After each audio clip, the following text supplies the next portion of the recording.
materias de específicas: derecho procesal civil, derecho procesal penal. Textos. ¿Qué recomiendo yo? Vamos a comenzar por lo fácil. Hay un libro de la licenciada Crista de Juárez. Esto no lo puedo obligar yo a que lo compren, solo se los puedo sugerir. Este libro, que se llama Teoría General del Proceso, de la licenciada Crista Ruiz Castillo de Juárez. Este libro tiene la ventaja de que, primero, es económico, y dos, tiene el programa desarrollado. Es como copias de clase, digamos así, desarrolladas. Entonces ustedes en esto se pueden basar para estudiar su clase. Obviamente hay textos muy buenos, como el del padre del derecho procesal, que se llama Eduardo Couture, era un uruguayo que comenzó a sistematizar todas las normas del derecho procesal. Se llama Fundamentos del Derecho Procesal Civil. Este es un libro muy bueno, el que lo pueda adquirir pues es muy recomendable. Aquí tenemos uno del licenciado Eric Alfonso Álvarez Mancilla, también guatemalteco. El otro, Couture, es uruguayo, este es guatemalteco. Eric Alfonso Álvarez Mancilla. Y hay otro excelente libro que es del licenciado Mario Efraín Nájera Farfán, se llama Derecho Procesal Civil. ¿Por qué me gusta mencionar estos libros? Porque la doctrina que tienen es muy profunda y les va a ustedes a apoyar mucho en toda la parte general del proceso. Les decía que ¿cuál es la fase normal del proceso? Pues cuando las partes están cumpliendo la ley, están cumpliendo sus obligaciones, sus contratos, celebran contratos o actos o celebran, contraen matrimonio. Cuando las partes contraen matrimonio, pues se comprometen a que van a adecuar su conducta al artículo 78 del Código Civil, que dice que el matrimonio es una institución social por la que un hombre y una mujer se unen legalmente con ánimo de permanencia, con el fin de vivir juntos, procrear y educar a sus hijos y auxiliarse entre sí. Esa es la fase normal. La fase normal del contrato de compraventa es cuando las partes se comprometen a que una persona traspasa la propiedad y a la otra se compromete a pagar el precio.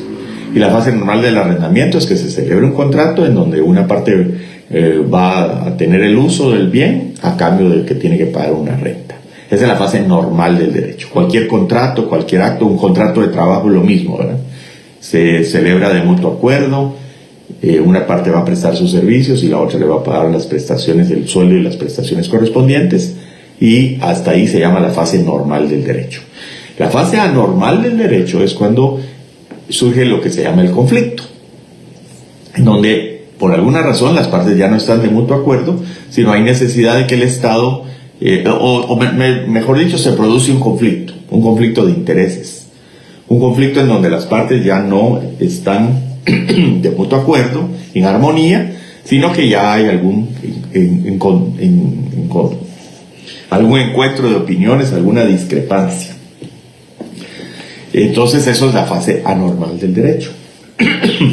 Y ahí menciono yo a un excelente doctor guatemalteco, Mario Aguirre Godoy,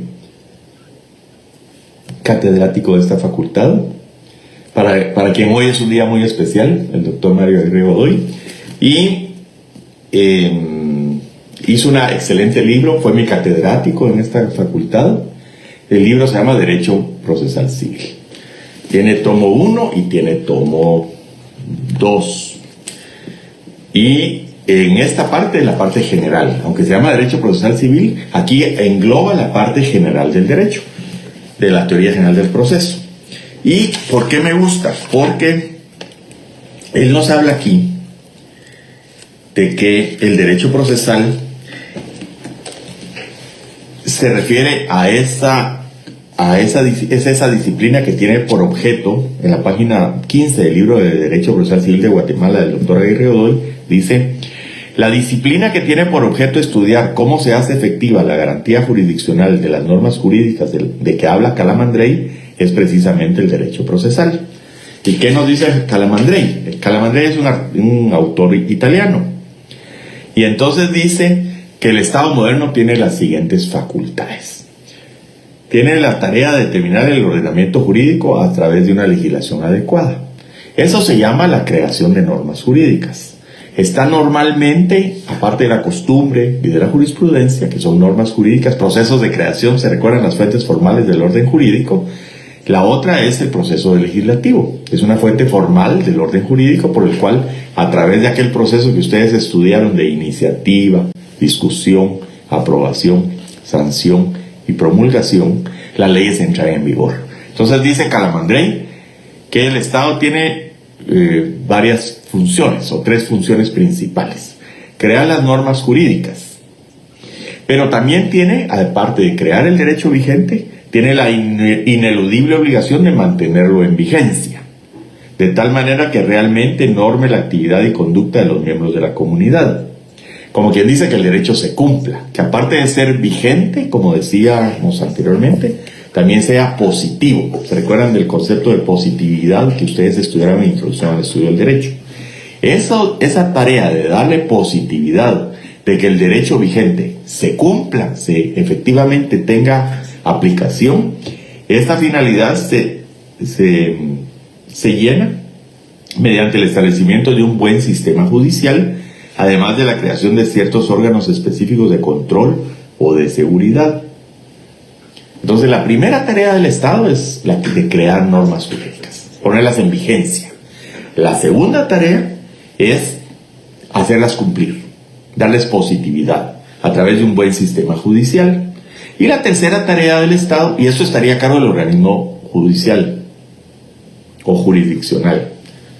El organismo legislativo es el que crea las normas, el organismo judicial es el que las tiene que aplicar y darles cumplimiento. Y la tercera actividad estatal es la satisfacción de las necesidades colectivas, que se obtiene con el concurso de sus órganos ejecutivos. O sea, el organismo ejecutivo es el que tiene que satisfacer las necesidades de la población, o buscar cómo se obtienen recursos para invertirlas en la satisfacción de las necesidades de la población. A mí me parece, o por lo menos establecer la infraestructura para que la población pueda realizar sus actividades. Es muy parecido a la actividad del organismo ejecutivo a la administración de un condominio. ¿Qué hace un condominio? Pues recauda cuotas para pagar la luz, el agua, las reparaciones, la pintura, etc.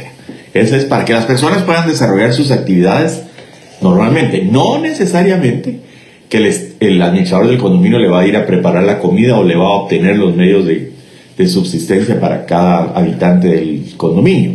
Lo que va a hacer el administrador del condominio es establecer que la infraestructura del condominio, la seguridad, las paredes, los muros perimetrales, los servicios de energía eléctrica, agua, pavimento, etcétera, estén en buenas condiciones. ¿Con qué? Con los recursos que recauda de los contribuyentes, que son, en el caso del condominio, los propietarios de las casas del condominio, y en el caso de un estado, pues son los impuestos que sirven para satisfacer el cuidado de las necesidades colectivas. Como les digo, no necesariamente es que el administrador del condominio o el Estado le vayan a ir a preparar la comida o le vayan a dar de comer o le vayan a conseguir alimentos a los habitantes.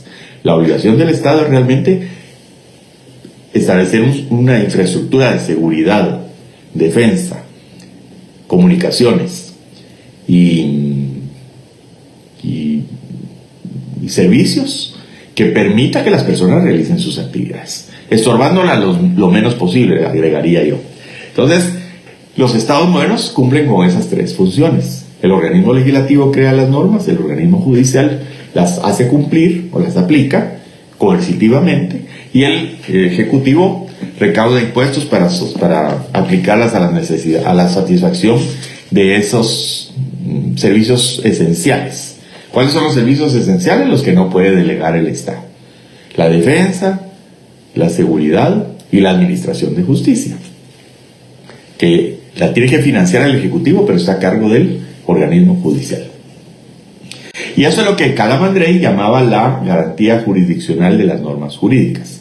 O sea, esa función del organismo judicial, Calamandrei en la página 14 del libro del doctor Aguirre Godoy dice: a los medios de que el Estado se vale para reaccionar contra la inobservancia del derecho objetivo, cuando hay inobservancia de la ley, cuando no se cumplen los contratos, las normas jurídicas, Calamandrei dice que se les puede llamar la garantía jurisdiccional de las normas jurídicas.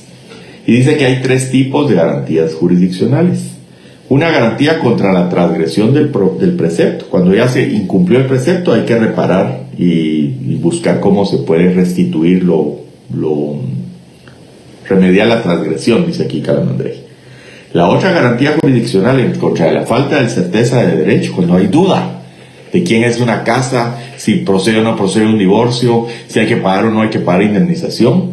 Entonces es necesario que se determine a quién le corresponde el derecho. Y entonces se requiere la declaración jurisdiccional para evitar una transgresión futura. O sea, tenemos duda, no está establecido el derecho. No sé si me deben o no. No hay una persona dice que debe y otra dice que no debe. Una persona dice que tiene derecho a indemnización y la otra dice que no tiene obligación de pagarla. Una persona dice que procede el divorcio porque hubo una causal de divorcio y la otra persona dice que no procede el divorcio o que no hay obligación de pagar alimentos. Entonces, esa segunda garantía jurisdiccional contra la falta de certeza del derecho se remedia con que el Estado, a través de los órganos jurisdiccionales del organismo judicial, haga una declaración jurisdiccional, que dicte una sentencia que diga, bueno, ¿procede o no procede la indemnización, el divorcio, la deuda, el cobro de la deuda, etcétera, o los daños? Y la garantía jurisdiccional con finalidad constitutiva es cuando únicamente a través del pronunciamiento del juez se puede llegar a determinar un derecho. La única forma que en la legislación guatemalteca se puede disolver un matrimonio es a través de una declaración judicial que determina que procede el divorcio. Si mientras un juez no diga que procede el divorcio, las partes pueden afirmar que se quieren divorciar, pero un juez tiene que constituir ese estado jurídico de solteros nuevamente de los contrayentes.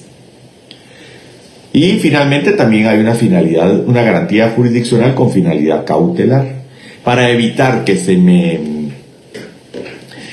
me dañen mis derechos o que se escondan los bienes o que se fuguen las personas. El Estado, por ese periculum in mora, por ese peligro que en la tardanza, en lo que se va a discutir el derecho, el Estado tiene la obligación de, como finalidad cautelar, ordenar el embargo, el secuestro, la detención de una persona, el arraigo, el embargo de bienes, la anotación de derechos en el registro, para que mientras se está discutiendo el derecho haya una prevención ahí de que están los bienes o las personas resguardadas para que no vayan a desaparecer. Y la disciplina que se encarga de establecer cómo el Estado se encarga de otorgar a los ciudadanos esa garantía jurisdiccional es el derecho procesal.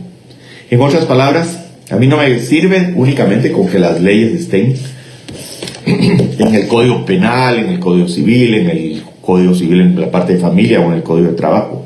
Yo necesito que haya un medio efectivo para que en caso de transgresión de la norma, cuando surja un conflicto, el Estado pueda brindarme esa garantía jurisdiccional de que se van a cumplir las normas jurídicas, por medio de la actividad jurisdiccional que está a cargo del organismo judicial en el Estado moderno.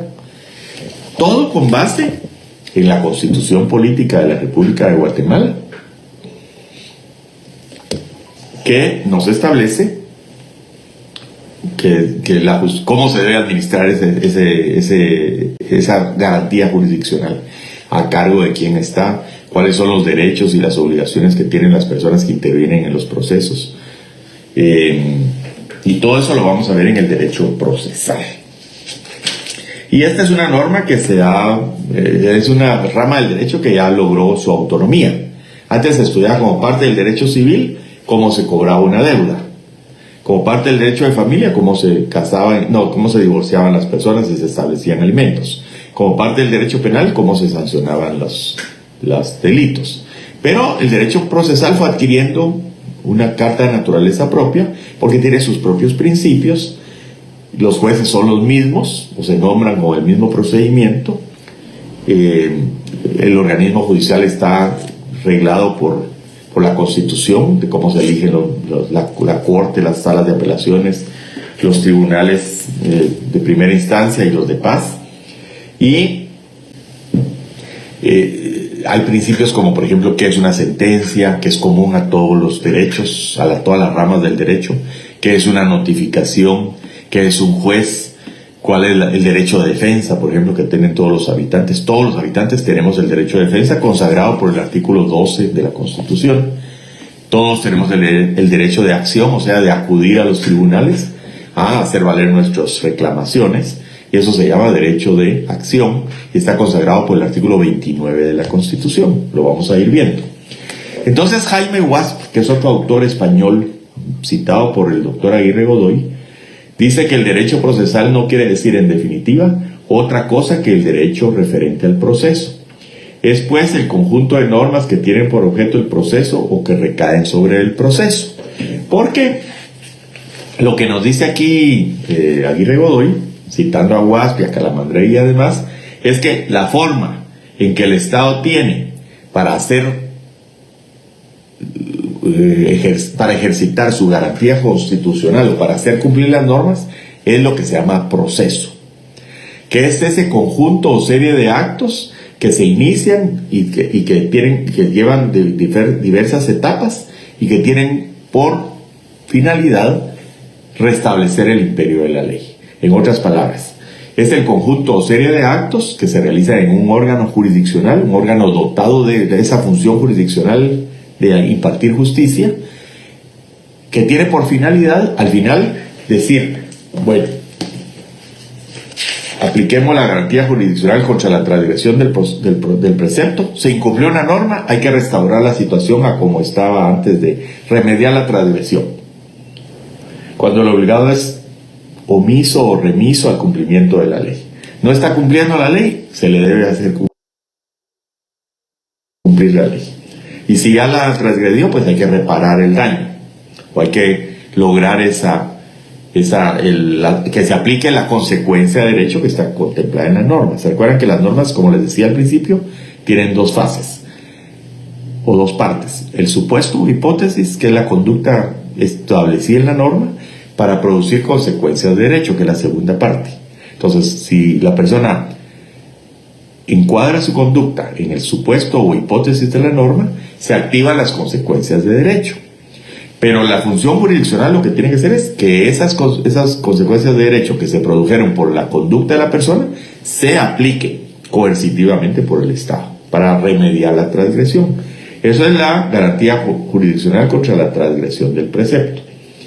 La garantía jurisdiccional contra la falta de certeza del derecho es que no se sabe de quién es el derecho. Entonces el Estado tiene que buscar la forma, a petición de las partes, para decirle, mire, esta casa es mía, no, esta casa es mía, dice el otro. Entonces vamos a determinar judicialmente, a establecer de quién es la casa. Si procede la indemnización o no, si procede el divorcio o no, si hubo daños o no, etc. Si hay una indemnización que pagar. La finalidad constitutiva, como les digo, es cuando el Estado, solo por medio de una declaración judicial, se puede cambiar una situación jurídica. El divorcio es un buen ejemplo, porque aunque las partes estén de acuerdo en divorciarse, tienen que acudir con un órgano jurisdiccional a que autorice la disolución del vínculo matrimonial en protección de las partes, especialmente de la mujer y los hijos, que se consideran la parte débil de la relación familiar. Y la finalidad cautelar es cuando durante el trámite del proceso, que es ese conjunto, serie de actos de principio a fin, para resolver el caso, necesitamos pedirle al juez que garantice que los bienes o las personas involucradas en el proceso van a estar al final para poder ejecutar la sentencia. Eso se llaman medidas cautelares o medidas precautorias, y lo que tienen en común es que tratan de evitar ese peligro en la demora, el periculum in mora, que es que si llega a la sentencia pero ya no se puede ejecutar sobre una persona o sobre una cosa, ya no sirve de nada. Entonces, para garantizar que se pueda ejecutar la sentencia, es necesario que el juez dicte durante el trámite del proceso alguna medida cautelar para poder garantizar eso, ¿verdad? Que no, cuando ya vamos a cumplir la sentencia, no hay sobre bienes o personas sobre las cuales ejecutarla. Y este derecho procesal es lo que se encarga de estudiar el proceso. Y el proceso es la forma que el Estado tiene a través de una serie de actos y con las garantías que la Constitución establece, para llegar a otorgar a los ciudadanos ese sistema de administración de justicia, para otorgar las garantías constitucionales o jurisdiccionales de que habla Calamandrei. Entonces, Hugo Alsina, otro tratadista español, dice que el derecho procesal está definido así: es el conjunto de normas que regulan la actividad jurisdiccional del Estado para la aplicación de las leyes de fondo. Su estudio comprende la organización aquí dice del Poder Judicial, pero realmente hoy día lo llamamos organismo judicial, y después vamos a ver por qué. La determinación de la competencia de los funcionarios que integran el organismo judicial y la actuación del juez y las partes en la substanciación del proceso. O sea, Alsina nos dice que el derecho procesal no es más que el conjunto de normas que estudian la actividad jurisdiccional del Estado para aplicar esas leyes que están en el Código Civil, en el Código Penal, en el Código de Trabajo, que se llaman leyes de fondo, donde dan los derechos y las obligaciones, pero son el instrumento para que esas leyes se cumplan a través del proceso y a través y el estudio del derecho procesal comprende cuál es la competencia de los funcionarios, cómo se organiza el organismo judicial. Hay una jerarquía, ¿verdad? Corte Suprema de Justicia, Sala de Apelaciones, juzgados de primera instancia, juzgados de paz. Cómo se nombran esos jueces, esos magistrados. Todo eso es parte de lo que vamos a estudiar en derecho procesal. La determinación de cómo se distribuye el trabajo entre los organismos judiciales, cómo se determina la competencia. Y los derechos y la actuación del juez y las partes. ¿Qué derechos y qué obligaciones tienen el juez y las partes en la tramitación del proceso? Entonces, eso es la materia de este curso. Y por eso también dice a Mario Aguirre Godoy que es un instrumento el proceso o el derecho procesal. Está el Código Penal que nos da los delitos y las penas, pero el que aplica eso es a través del Código Procesal Penal. En el Código Procesal Penal nos dice cuál es el procedimiento para tramitar el proceso. Y desde la Constitución nos da qué derechos, qué obligaciones tiene el juez y las partes y cómo se organiza el organismo judicial. Y la ley del organismo judicial nos dice los principios generales: qué es juez, qué es parte, qué derechos y obligaciones tienen las partes. Entonces, todo esto sirve ¿para qué? Para cumplir las normas del Código Penal, que son las normas de fondo, o para cumplir las normas del Código Civil, que son las normas de fondo sobre la propiedad, sobre la familia, sobre los bienes, sobre los contratos. Si hay un incumplimiento de contrato o un presunto incumplimiento de contrato, usamos el derecho procesal como instrumento para que se cumpla el Código Civil. O la parte procesal del Código de Trabajo sirve como instrumento para que se cumplan las normas del Código de Trabajo. Entonces, por eso dicen que el derecho procesal tiene carácter instrumental. Sirve para aplicar las leyes de fondo. O sea, tenemos que tener claro que hay dos clases de leyes, ¿verdad? Las de fondo, que son las que contemplan los supuestos y hechos jurídicos, y los derechos y obligaciones que derivan de esos supuestos, conductas. Esas son las de fondo. Si yo me caso, pues tengo obligación de atender y cuidar a mi esposa, a mis hijos, derecho de alimentos, etc. Todo eso está en el Código Civil. En el momento en que hay un conflicto y dice, mira, el señor no está cumpliendo, no está respetando, no está pagando, entonces entra en aplicación el Código Procesal Civil o la Ley de Tribunales de Familia, que son códigos instrumentales, son leyes de forma para permitirle al juez aplicar esas leyes de fondo. El juez lo que va a decir al final es, así, ¿hay obligación de alimentos o no hay obligación de alimentos en tal cantidad? ¿Se cometió o no se cometió el homicidio que está regulado en el Código Penal? Después de todo el proceso llega a determinar que sí o no se cometió homicidio, o que no se probó que se hubiera cometido homicidio, y si se probó que se cometió, qué pena de la que corresponde conforme al Código Penal. El Código Penal dice la pena, el Código Procesal Penal da la receta. A mí me gusta equiparar el Código Procesal con la receta y el código de fondo con los ingredientes. Queremos hacer un pastel. Pues la receta para hacer un pastel es muy parecida. El pastel puede ser de carne o puede ser de manzana. El de carne sería el penal y la manzana sería el civil, por decir algo. Entonces, lo que va a cambiar es qué ley estoy aplicando. Pero la receta para hacer el pastel va a ser muy parecida, con algunas variantes, pero siempre vamos a necesitar un molde, un horno, una grasa, probablemente harina o probablemente algún ingrediente para que el pastel tenga consistencia. Eso es las normas de fondo, los ingredientes. Las normas de forma, instrumentales o procesales, son las que nos van a decir, bueno, que se presenta una denuncia o una querella, qué trámite tiene que darle el juez, cuántos días tiene que darle audiencia a la otra parte, o qué tiene que decirle al procesado cuando lo está interrogando, tiene que ponerle un abogado, tiene que abrir después a prueba, tiene que permitirle los recursos para llegar finalmente a una sentencia y para poder ejecutar esa sentencia propiamente. Si no usamos la receta correcta, las normas procesales, al final el pastel nos va a salir quemado o crudo o incomible, porque no hicimos el procedimiento adecuado. Para aplicar el Código Civil tenemos que utilizar normas procesales para llegar a determinar si hubo deudas, si hubo daños, si hubo divorcios, si hubo daños y perjuicios o a quién corresponde un bien. Para aplicar las normas del Código de Trabajo de fondo, si debo pagar indemnización, vacaciones, aguinaldo, bono 14 y lo que sea, tengo que seguir la receta.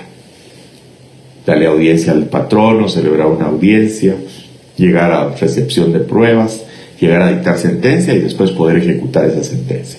Si no cumplí con todas esas normas procesales que están en la Constitución y en los códigos procesales, al final voy a tener que anular esa sentencia o no voy a poder llegar a una sentencia válida o ejecutable porque no está seguido el proceso conforme a la ley. Ese es el fundamento, esa es la justificación de que tengamos que estudiar los códigos procesales y que tengamos que estudiar este curso de Derecho, Teoría General del Proceso. Creo que hay una pregunta por ahí, no sé lo que están viendo. Muy bien, qué bueno que hay buena audiencia. Entonces les decía que en el programa regresemos a los objetivos. ¿Y cuál es la razón por la que existe el derecho procesal? Se resume en una palabra: conflicto. El derecho procesal o la teoría general del proceso sería innecesaria si no surge conflicto entre las partes.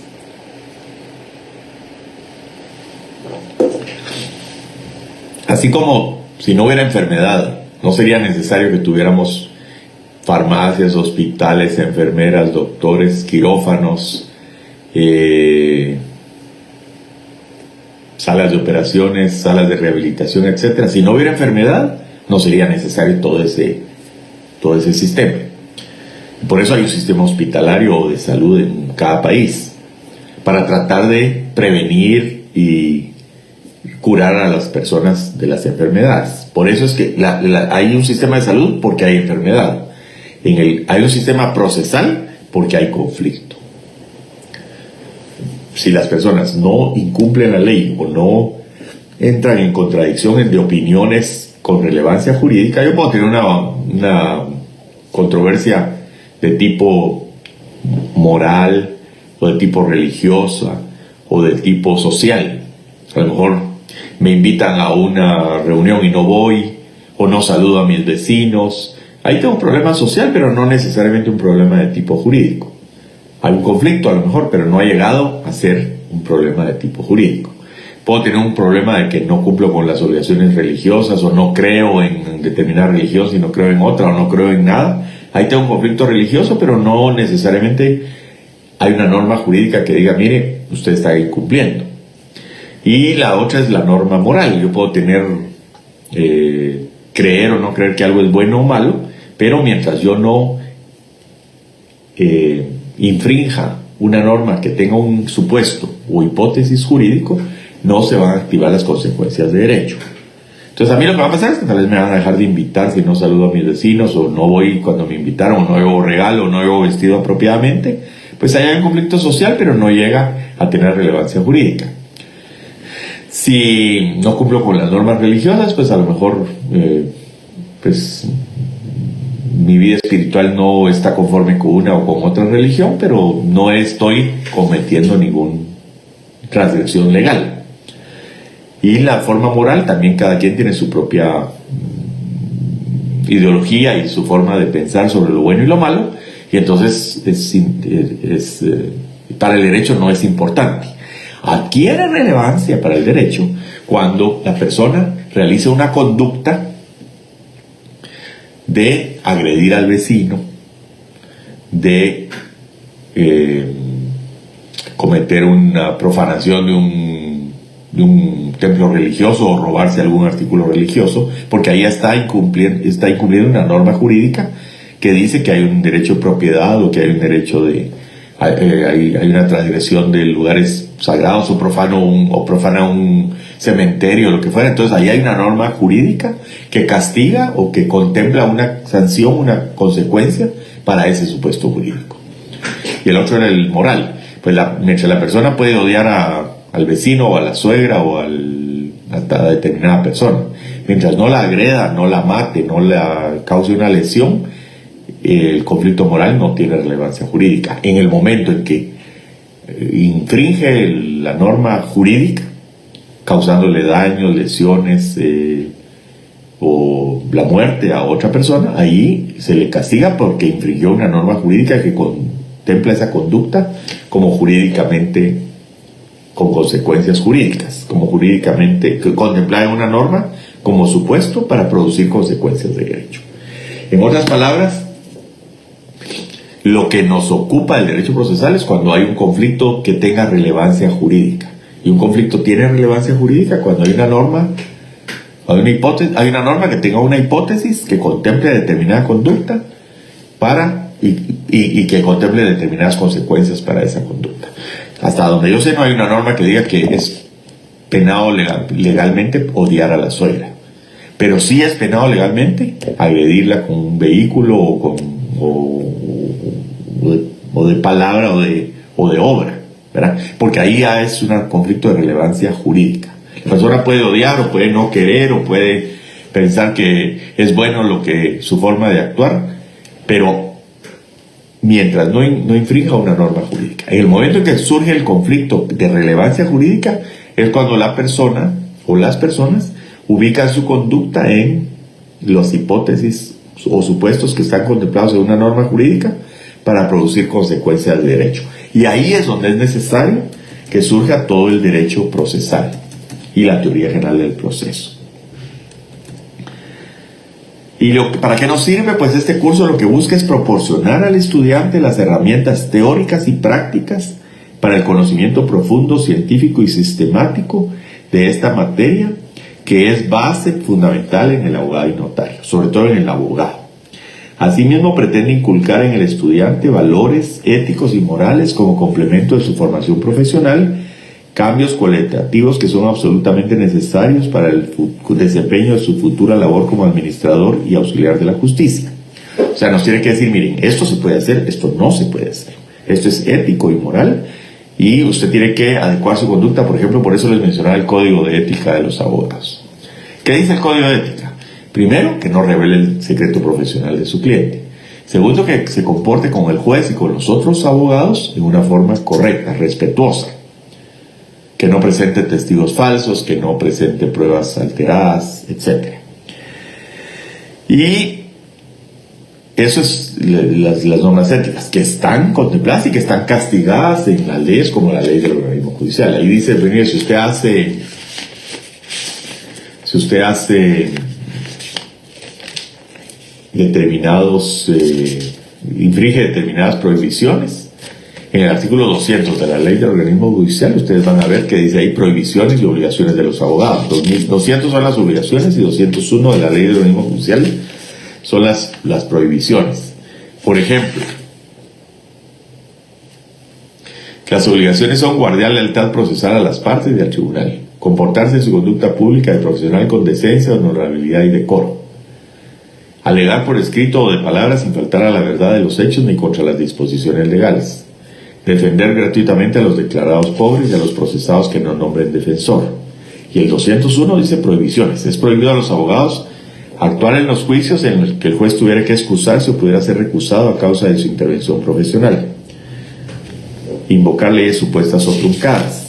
Revelar el secreto de su cliente, lo que les decía, o abandonar los asuntos que les hubieran encomendado. Interrumpir el discurso o declaración de la parte contraria o de su abogado. Si está hablando el otro abogado, pues yo le tengo que respetar el derecho a la palabra. Y obviamente yo no me voy a pelear con el otro abogado. Yo voy a pelear con el caso, ni siquiera voy a pelear con la contraparte. Yo voy a pelear con el expediente, voy a tratar de resolver el expediente. Esa es mi función como abogado. Y si no cumplo con eso, voy a tener determinadas sanciones que están en el 202, que soy responsable de los daños y perjuicios que sufra su cliente por ignorancia, culpa, dolo, descuido, negligencia o mala fe comprobadas. Me van a poder sancionar por daños y perjuicios, y las sanciones me las puede interponer tanto el juez como el colegio de abogados y notarios, ¿verdad? Entonces, lo que queremos decir con esto es que no solo debemos de saber el procedimiento, sino tenemos que respetar las normas éticas y morales que se esperan de un profesional del derecho. Por eso es que están aquí en el programa como objetivos. Y lo que queremos aquí al final del día es que ustedes puedan manejar las normas del proceso que están contenidas en la Constitución y por lo menos en la ley del organismo judicial. Vamos a usar el Código Procesal Penal o el Código Procesal Civil en algunos artículos que necesitamos para explicar algunas circunstancias. Y este curso se llama Teoría General del Proceso. No es todos los procesos. Aquí vamos a dar las primeras bases. Y ustedes tienen otros cursos de Derecho Procesal Civil, Derecho Procesal Penal. Creo que hay Derecho Procesal Constitucional, en donde ustedes van a ir como que ahondando más, profundizando más en los principios que estamos viendo aquí. Aquí le damos la base general, por eso se llama Teoría General del Proceso. Aquí vamos a ver, como les decía al principio, qué es el derecho procesal, qué es el proceso, cuál es su naturaleza jurídica, qué es ley procesal, que es un poquito lo que yo les estaba hablando, ¿verdad? La ley procesal es el instrumento para aplicar la ley sustantiva. ¿Cuál es la ley sustantiva? El civil, el penal. La ley procesal es ese instrumento o herramienta o receta para que ustedes puedan aplicar el derecho civil a un caso concreto. Para eso nos sirve el derecho procesal.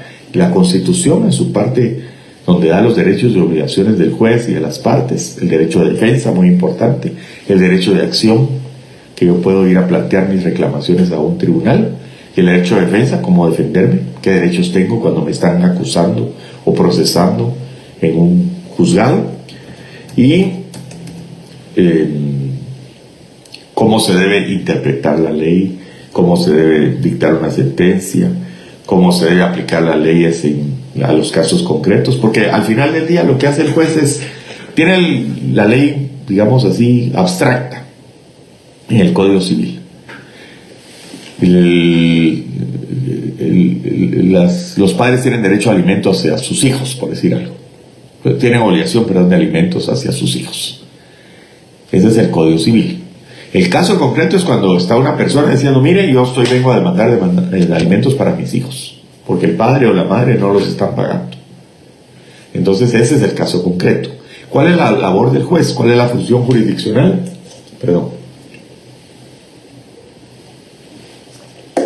La función jurisdiccional es aplicar, es esa labor que hace el juez, de aplicar el derecho abstracto al caso concreto. Esa norma de alimentos, esa norma de divorcio, esa norma de indemnización laboral o del homicidio. Comete homicidio quien diera muerte a otra persona y será sancionado con prisión de 8 a 20 años. Eso está en abstracto en el Código Penal. Traer ese caso, esa ley al caso concreto. Aquí Juan está acusado de que le dio muerte a Pedro. ¿Cómo llegamos a comparar la ley sustantiva abstracta con el caso concreto? Para eso nos sirve la receta llamada derecho procesal. ¿Qué tiene que hacer el juez? ¿Qué tienen que hacer las partes? ¿Qué derechos y obligaciones tiene el juez? ¿Qué derechos y obligaciones tienen las partes cuando están sometidas o están involucradas en un proceso? Eso es el concepto de derecho procesal. Y entonces ahí vamos a ver los diferentes contenidos del curso a través del semestre, que no es un semestre, es menos de un semestre, como todos sabemos. y vamos a ir desarrollando los puntos del programa. Espero que, no sé si tienen alguna duda, no sé si fui muy rápido en la explicación, por eso queda grabada la clase para que la puedan ver ustedes más tarde. Muy buenas tardes a todos, Ana Lu, Mónica, hay buena asistencia, Marisol, Pirco. Hoy es feriado. Ay, perdón. Sí, porque es el día de la San Carlos, ¿verdad?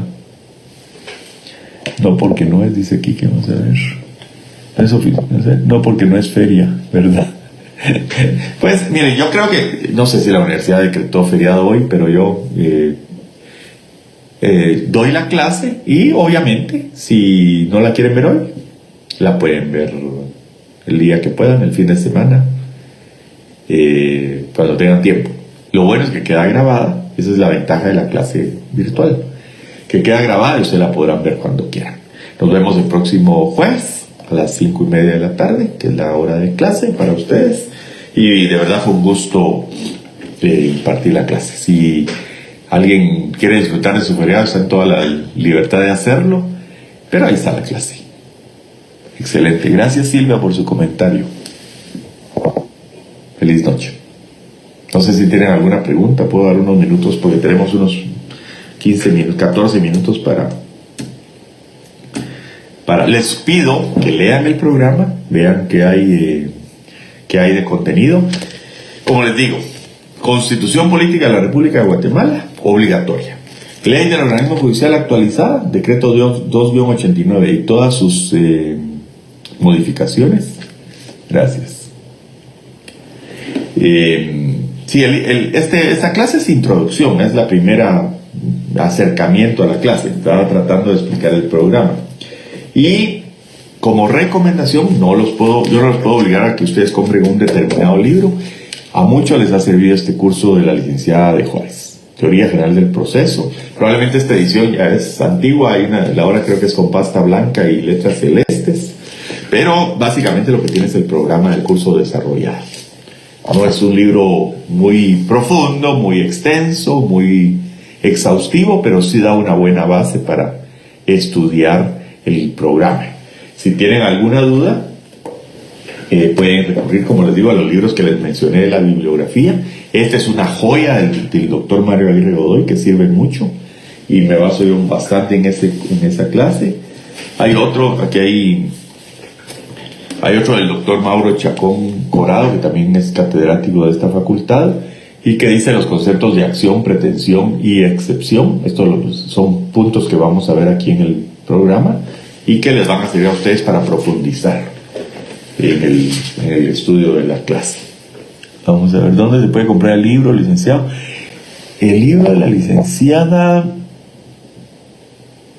el libro de la licenciada de Juárez, a ver si tengo aquí un teléfono que les puedo... es que lo tengo en el celular y lo estoy usando para la clase. Pero se las voy a publicar en el Google Classroom. Tomaron el Google Classroom, ahí les voy a publicar donde pueden ustedes preguntar por el libro, ¿verdad? Creo que hay un número de teléfono porque antes lo vendía en la facultad, pero ahora como no estamos llegando. Muchas gracias por su comentario, Jorge. Le agradezco mucho.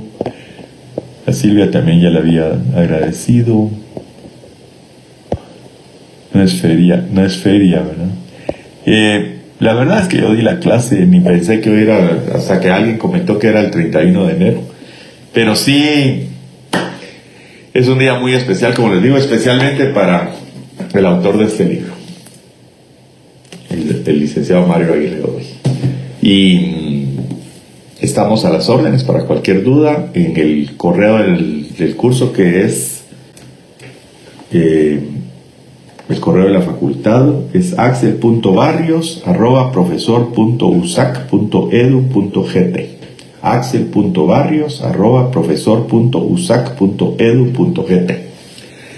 Estamos a las órdenes y que pasen feliz noche. Esta es la clase para la sección C, que me parece que es la del primer periodo, y la de la sección D es el segundo periodo.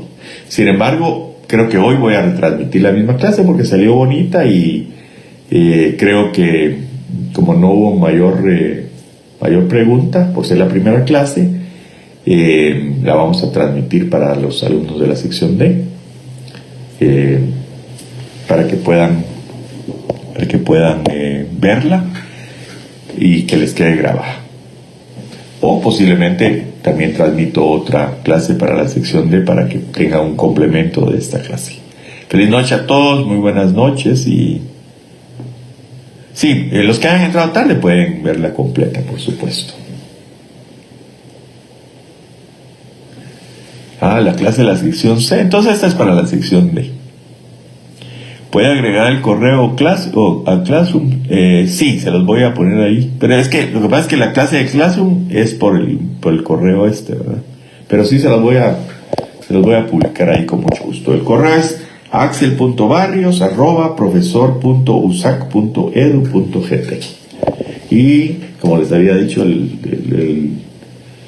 la clase para el Google Classroom para la sección C es letra minúscula todo, W de whisky, L de Luis, I de iglesia, D de dedo, E de Eduardo, E de Eduardo y el número 5. Para la sección D es el Google Classroom, el código de la clase es todas minúsculas, O de Oscar, 5, R de Raúl, 7, 3, U de Úrsula y 7. Ese es el código de la clase de la jornada de la sección D, ¿verdad? Ahí les voy a poner el correo, pero creo que lo tienen, el correo de las buenas tardes o buenas noches. El correo de la clase es axel.barrios@profesor.usac.gt. Bienvenidos. Ese correo lo pueden usar para cualquier consulta, ¿verdad? Espero que no agobien al profesor con tanta consulta, sino que cuando tengan alguna pregunta pues hagan en clase, o si tienen alguna pregunta puntual pues con mucho gusto. Les voy a poner aquí el teléfono de la licenciada de Juárez, por si quieren adquirir el libro. Vamos a preguntarlo y vamos a confirmar el número y ahí se los voy a publicar en la clase. Así es que muchísimas gracias. Buena explicación, bueno, me agradezco. No tengo claro los horarios de la clase. Normalmente la C es a las 5:30 y la D es a las 7, pero igual ahorita repito la clase para que no haya confusión o para que no se sientan pues que no recibieron una clase en vivo, pero va a ser el mismo contenido. Espero pues que salga el mismo contenido. Nunca salen iguales las clases, pero los que quieran pueden ver las dos clases para refrescar o para aprovechar más el curso. Bienvenidas todas las preguntas, y espero, como les decía, que presencialmente podamos conocernos en un futuro. Muchas gracias, feliz noche. Ya lo pusieron ahí, muchas gracias. Sí, las clases de los días martes con ustedes de 7 a 8:30. Ok. Entonces hoy martes era para la sección C, ahorita la que toca, y ahorita la que di pues es para la sección D. Pero es la misma clase, yo la publico también en el Google Classroom. Ahorita la voy a publicar y espero que les guste. Gracias Maribel por su comentario. Mi intención es que aprovechen el curso y que cuando salgan con ayuda de este libro puedan ustedes manejar esta ley y la parte de derechos y obligaciones de las partes y del juez en esta Constitución que debemos de aprender y manejar a la perfección para poderla respetar y poder vivir en un estado de derecho.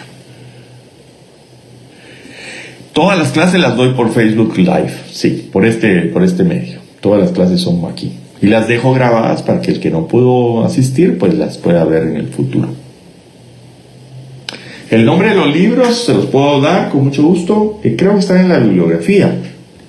Vamos a ver si lo tengo aquí. Hijo, se me perdió, pero sí, con mucho gusto. O se lo repito.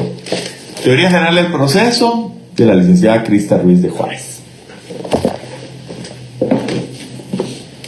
También catedrática de esta facultad. Doctor Mario Aguirre Godoy, Derecho Procesal Civil, el tomo 1. Ya el tomo 2 o 3 ya se ocupan de la parte, digamos, específica. Derecho Procesal Civil o otros tipos de juicios. Aquí habla del juicio ordinario civil. En el otro creo que habla del oral, el sumario, etc. Este libro excelente de Eric Alfonso Álvarez Mancilla, se llama Teoría General, Introducción al Estudio de la Teoría General del Proceso, guatemalteco también. Y este autor guatemalteco, no, este no es guatemalteco, este es Mario Efraín Nájera Farfán, Derecho Procesal Civil, muy bueno, muy bien, sobre todo la primera parte, nos explica perfectamente todo lo que es la norma jurídica, el derecho procesal en particular, el proceso, la acción, la excepción y la pretensión, que es lo que trata este libro del doctor Mauro Chacón Corao, también catedrático de esta facultad. Los conceptos de acción, excepción y pretensión, también lo vamos a ver esos conceptos aquí en la clase. Y el padre del derecho procesal, que es un tratadista uruguayo, ya fallecido, que se llama Eduardo Couture. Los principios, los más fundamentos del derecho procesal civil. Aunque él habla de derecho procesal civil, se le considera el padre del derecho procesal porque fue el que realmente definió qué era la jurisdicción, la competencia, la función jurisdiccional de que hablaba Calamandrei y qué es la organización del Estado moderno, ¿verdad? Crear el derecho, organismo legislativo. Hacerlo cumplir, organismo judicial. Administrar el Estado, recaudar los recursos para invertirlo en la obra pública, organismo ejecutivo. Esa organización del Estado moderno que viene desde la Revolución Francesa es la que nos está explicando Calamandrei. Y el Estado, como no sé si es un servicio público, unos dicen que es un servicio público, otros dicen que es una obligación, otro que es esa función de hacer cumplir la ley, la función jurisdiccional, es el medio o es esa función que cumple el Estado de que las leyes que están vigentes sean positivas. ¿A través de qué? A través del proceso.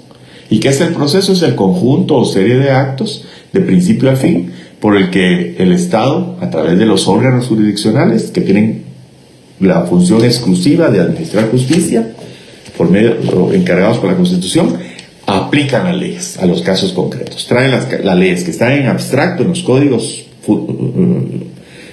sustantivos o de fondo, los traen a los casos concretos. ¿Por medio de qué? Por medio del derecho procesal, por medio de las leyes procesales, que son como la receta para que esas normas sustantivas o de fondo se comparen con el caso concreto y se pueda llegar a una conclusión, una sentencia que se pueda ejecutar. Y solo termino con el artículo 203 de la Constitución, que es tan importante y que en años pasados no ha sido respetado por algunas situaciones especiales que ha sufrido el país, pero es el artículo 203. Independencia del organismo judicial y potestad de juzgar. La justicia se imparte de conformidad con la Constitución y las leyes de la República. Corresponde a los tribunales la potestad de justicia, corresponde a los tribunales de justicia la potestad de juzgar y promover la ejecución de lo juzgado. O sea, esa es la función jurisdiccional de la que nos hablaba Calamandrei y Aguirre Godoy. Los otros organismos del Estado deberán prestar a los tribunales el auxilio que requieran para el cumplimiento de sus fines. Los magistrados y jueces son independientes en el ejercicio de sus funciones y únicamente están sujetos a la Constitución de la República y a las leyes. A quienes atenten contra la independencia del organismo judicial, además de imponérsele las penas fijadas en el Código Penal, se les inhabilitará para ejercer cualquier cargo público. Y todavía termina. La función jurisdiccional se ejerce con exclusividad absoluta por la Corte Suprema de Justicia y por los demás tribunales que la ley establezca. Ninguna otra autoridad podrá intervenir en la administración de justicia. Miren qué importante este último párrafo. Y hay que respetarlo y cumplirlo. Ninguna otra autoridad de cualquier naturaleza concepción, organización que sea, puede intervenir en la administración de justicia. Es un derecho exclusivo del organismo judicial consagrado por el artículo 203 de la Constitución Política de la República de Guatemala. Tiene ciertas garantías el organismo judicial, como son la independencia funcional, la independencia económica, la no remoción de los magistrados y jueces de primera instancia, salvo los casos establecidos por la ley. Y por eso gozan de derecho de antejuicio. Y tienen ciertos requisitos y periodos de funciones. Periodos y funciones. Yo les pediría que tal vez leyéramos para ir adentrándonos en el curso del artículo 203 al artículo 213, dejémoslo ahí, para que ustedes tengan los principios fundamentales que sobre la organización del organismo judicial, valga la redundancia, dice la Constitución. Y Calamandrei o Alsina creo que decía que es la organización del Poder Judicial. ¿Por qué yo no lo llamo Poder Judicial? ¿O por qué la ley o la Constitución ya no dicen el Poder Judicial como se le llamaba antes? Porque recordemos que el poder ¿en quién recae? El poder recae en el pueblo. La soberanía del Estado recae en el pueblo.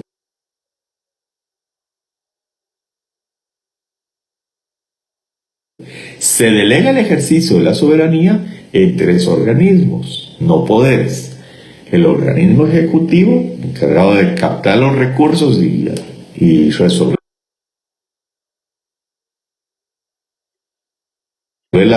o promover la satisfacción de la obligación o